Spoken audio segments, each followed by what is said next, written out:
विंचूर तालुका निफाड येथे जिल्हा परिषद शाळेच्या जागेत कथित परस्पर विक्री खरेदी प्रकरणाविरोधात विद्यार्थ्यांसह ग्रामस्थांनी तीव्र आंदोलन छेडले। शाळेची मालमत्ता काही व्यक्तींनी परस्पर व्यवहारातून विक्री केल्याचा आरोप करत संतप्त नागरिकांनी विंचूर नाशिक संभाजीनगर मार्गावर रास्ता रोको आंदोलन केले। शाळेची जागा ही विद्यार्थ्यांच्या शिक्षणासाठी असून ती कोणत्याही परिस्थितीत विक्रीस काढली जाऊ नये अशी ठाम भूमिका आंदोलनकर्त्यांनी मांडली। या प्रकारामुळे विद्यार्थ्यांच्या शैक्षणिक भवितव्यावर परिणाम होऊ शकतो अशी चिंता पालकांनी व्यक्त केली। शाळा वाचवा, विद्यार्थी वाचवा अशा घोषणा देत परिसर दणाणून गेला। रास्ता रोकोमुळे काही काळ वाहतूक ठप्प झाली होती। घटनेची माहिती मिळताच पोलिसांनी घटनास्थळी धाव घेत परिस्थिती नियंत्रणात आणली।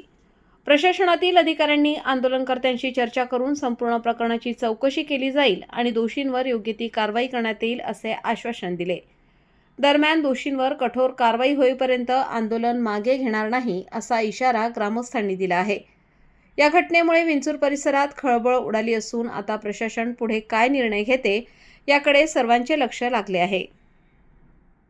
आज विंचूर मराठी शाळेच्या संदर्भामध्ये जे खरेदीखत करण्यात आलेलं आहे, हे खरेदीखत अनलिगल असून याच्यामध्ये ही खरेदी करणारे रजिस्टर त्यांना पहिले सस्पेंड केलं गेलं पाहिजे आणि या प्रॉपर्टीमध्ये सिटी सर्वेला अगोदर शाळेचं नाव लागलेलं असून आणि 7-12 उतारा हा महसूलनी हा जिवंत ठेवला आहे यांच्या स्वतःच्या उद्योगासाठी।